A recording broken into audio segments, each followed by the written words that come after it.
இன்றைக்கி நம்ம வீட்டில் வந்து முருங்கைப்பூ பொரியலும் கீரையும் தான் ஃப்ரெண்ட்ஸ் பண்ண போகிறோம். எல்லார் வீட்லேயுமே முருங்கை மரம் இருக்கும், ஆனால் நம்ம அதை அடிக்கடி செய்கிறதில்ல. ஆனால் இதில் நிறைய சத்து இருக்குது ஃப்ரெண்ட்ஸ். அதுவும் முருங்கைப்பூ பொரியல் செம்ம டேஸ்ட்டாக இருக்கும். நான் சூப்பராக பண்ணியிருக்கேன். இந்த ரெசிபி எப்படி செய்கிறதுன்னு ஃபுல்லாக ஸ்கிப் பண்ணாமல் பாருங்கள். பூவையும் கீரையும் வந்து நான் நல்லா கழுவி அலசி வச்சுட்டேன் ஃப்ரெண்ட்ஸ். அதுக்கு முன்னாடியே நான் வந்து சாப்பாடும் வடித்து வச்சுட்டேன். இது வந்து மத்தியான சமையலுக்கு தான் ஃப்ரெண்ட்ஸ். காலையில் வந்து பூரியும் குருமாவும் வச்சோம். காலையில் சாப்பாடை முடிச்சுட்டு தான் இது மத்தியானத்துக்கு தான் ரெடி பண்ணிக்கிட்டு இருக்கேன். மத்தியானத்துக்கு வந்து ரசம் வச்சு பொரியல்லாம் பண்ணலான்னு தான் ஃப்ரெண்ட்ஸ் இருக்கிறேன். ஆல்ரெடி வந்து நான் ரசத்துக்கு வந்து புளியும் தக்காளியும் ஊற வச்சுட்டு இது ஓரமாக இருக்கட்டும். கீரையும் முருங்கைப்பூவும் வந்து அதிகமாக இருந்ததுனால வந்து அதை வந்து ஒரு கவர் பேக்கில் போட்டு வச்சுட்டேன். ஏன்னா நாளைக்கு உங்கள் காட்டுக்கு போகிறப்ப உங்களுக்கு வச்சு விடலான்னு சொல்லிட்டு ஃப்ரிட்ஜில் எடுத்து வச்சுட்டேன் ஃப்ரெண்ட்ஸ். இப்போ வந்து பொரியலுக்கும் கீரைக்கும் தேவையான வந்து வெங்காயம், வெள்ளைப்பூடி இதெல்லாம் உரித்து எடுத்துக்கிடலாம். நான் வந்து சின்ன வெங்காயமும் பெரிய வெங்காயம் தான் ஃப்ரெண்ட்ஸ் எடுத்துருக்கேன். வெங்காயம் வந்து நம்ம நிறையா சேர்க்கணும் பொரியலுக்கு வந்து. ஏன்னா வந்து அந்த பூவில் வந்து கொஞ்சம் துவர்ப்பு இருக்கும். அதனால் வந்து நம்ம வெங்காயம், முட்டை இதெல்லாம் சேர்த்தோம்னா துவர்ப்பே இருக்காது ஃப்ரெண்ட்ஸ். 2 பொரியல் பண்ணுறதுக்கு 2 அடுப்புமே பற்ற வச்சாச்சு ஃப்ரெண்ட்ஸ். ஏன்னா ஆதிரப்போ இறங்கிக்கிட்டு இருக்கா. அவள் எந்திக்கிறதுக்குலாம் நான் சமையல் பண்ணி முடிக்கணும். என்ன காஞ்சதுமே கடுகு, கொஞ்சம் போல் சீரகம், கருவேப்பிலை, வத்தல் இதெல்லாம் சேர்த்துக்கலாம்.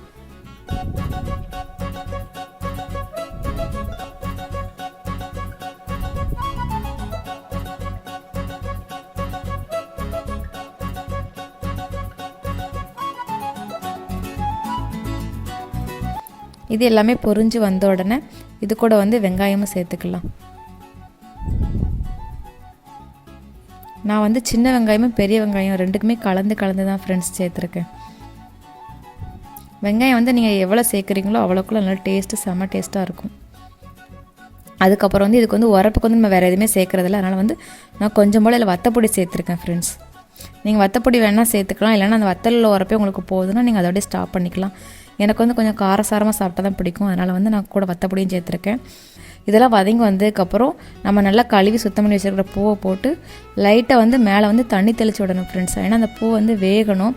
நல்லா வெந்ததுக்கப்புறம் தான் நம்ம வந்து முட்டை ஊற்றணும். தண்ணி வந்து பூக்கு எவ்வளோ தண்ணி தேவையோ வந்து நம்ம வந்து தண்ணி வந்து தெளித்து தான் ஃப்ரெண்ட்ஸ் விடணும். தண்ணி வந்து யாரும் ஊற்றிடாதீங்க. ஏன்னா வந்து தெளித்து விட்ற அந்த தண்ணியிலே வந்து பூ நல்லா வெந்து வந்துடும். தண்ணிலாம் தெளித்து விட்டு கொஞ்சம் நல்லா கிளறி விட்டுட்டு மூடி போட்டு வந்து மூடி வச்சுருங்க ஃப்ரெண்ட்ஸ். அடுப்பை வந்து நல்லா குறைச்சி சிம்மில் வச்சுருங்க ஃப்ரெண்ட்ஸ். ஏன்னா பூ வந்து கொஞ்சம் வெந்து வரணும். ஏன்னா நம்ம வந்து தண்ணி தெளித்து தான் விட்டுருக்கோம், அடியில் பிடிச்சிடக்கூடாது.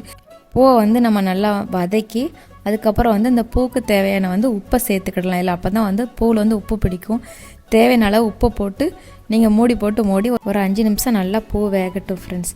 நான் மாசமாக இருக்கையில் அடிக்கடி வந்து இந்த மாதிரி சமையல்லாம் பண்ணி சாப்பிடுவோம் ஃப்ரெண்ட்ஸ். ஏன்னா நம்ம கன்சீவாக இருக்கும்போது நமக்கு வந்து பிளட்டு வந்து ரொம்ப தேவைப்படும். அதனால் வந்து நீங்கள் வந்து இதை அடிக்கடி சாப்பிடுங்க ஃப்ரெண்ட்ஸ். இதில் வந்து நல்லா பிளட் இன்க்ரீஸ் ஆகும். நான் இதை தான் அடிக்கடி செஞ்சேன். எனக்கு பிளட்டில் வந்து ரொம்ப கம்மியாக இருந்துச்சு. இது சாப்பிட்டதுக்கப்புறம் தான் பரவாயில்ல. இப்போ வந்து நம்ம அடுத்து வந்து முருங்கைக்கீரை பண்ணுறதுக்கு பார்த்துடலாம். இதில் வந்து தாளிப்பு போட்டாச்சு ஃப்ரெண்ட்ஸ். அதுக்கப்புறம் வந்து வெள்ளைப்பூடு, சின்ன வெங்காயம், பெரிய வெங்காயம் இது ரெண்டுமே கலந்து போட்டு நல்லா வதங்கி வந்ததுக்கப்புறம் இதில் வந்து நம்ம அலசி வச்சுருக்கிற கீரையும் போட்டு நல்லா வதக்கிடலாம். கீரை பார்க்குறதுக்கு நிறையா இருக்கிற மாதிரி இருக்கும், ஆனால் நம்ம வதக்கினா வந்து கொஞ்சம் போல் ஆயிரும். நாங்கள் எங்கள் 2 பேர்த்துக்குனால வந்து நான் இவ்வளோ எடுத்திருக்கேன். நீங்கள் வந்து 3 பேர்த்துக்கு 4 பேர்த்துக்குமே இதோட கொஞ்சம் நிறையாவே சேர்த்துக்கோங்க. ஏன்னா பாப்பா 2 பேரும் சாப்பிட மாட்டாங்க.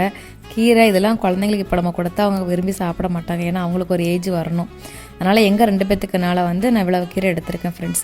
இதுலேயுமே நம்ம தண்ணி தெளித்து விட்டு நல்லா மூடி போட்டு மூடி வச்சிடலாம். கீரை நல்லா வெந்து வரட்டும். அடுப்பை வந்து சிம்மிலே வச்சுக்கோங்க. ஏன்னா சீக்கிரம் வந்து கீரை அடியில் வந்து பிடிச்சிடும். அதனால தான் பொரியலுக்கு வந்து தேங்காய் தேவையில்லை, கீரைக்கு வந்து தேங்காய் தேவை. அதனால் வந்து கொஞ்சம் போல் தேங்காய் மட்டும் எடுத்து மிக்சியில் அரைச்சி வச்சுக்கோங்க.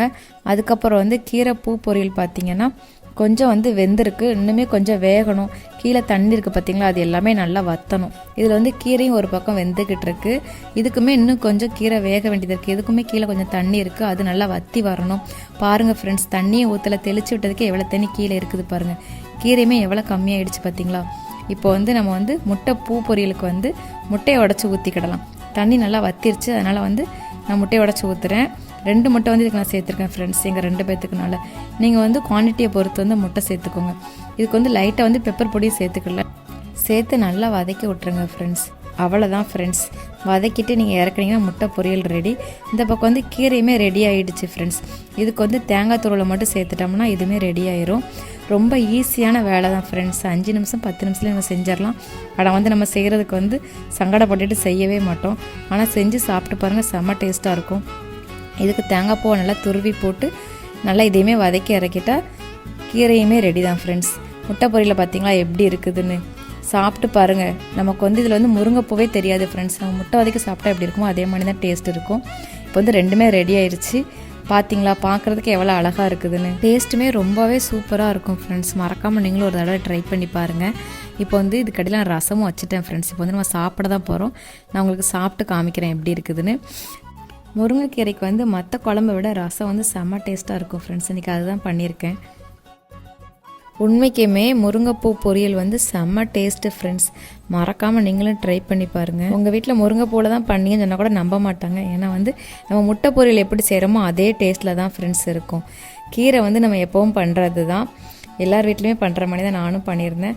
ஆனால் நமக்கு அந்த கீரையை வந்து வெறும் வாயில் சாப்பிட்றது வந்து ரொம்ப ரொம்ப பிடிக்கும். யாருக்கெல்லாம் பிடிக்குன்னு சொல்லி கமெண்ட் பண்ணுங்கள். எனக்கு வந்து ஒரு வெறும் வாயில் சாப்பிட்றதுக்கு வந்து ரொம்ப ரொம்ப பிடிக்கும் ஃப்ரெண்ட்ஸ். இதே மாதிரி நீங்களும் ட்ரை பண்ணி பார்த்துட்டு எப்படி இருந்துச்சுன்னு சொல்லி கமெண்ட் பாக்ஸில் கமெண்ட் பண்ணுங்கள் ஃப்ரெண்ட்ஸ். இதே மாதிரி இன்ட்ரெஸ்டான ஒரு சூப்பரான வீடியோவில் வந்து நான் உங்களை பார்க்குறேன் ஃப்ரெண்ட்ஸ். பாய்.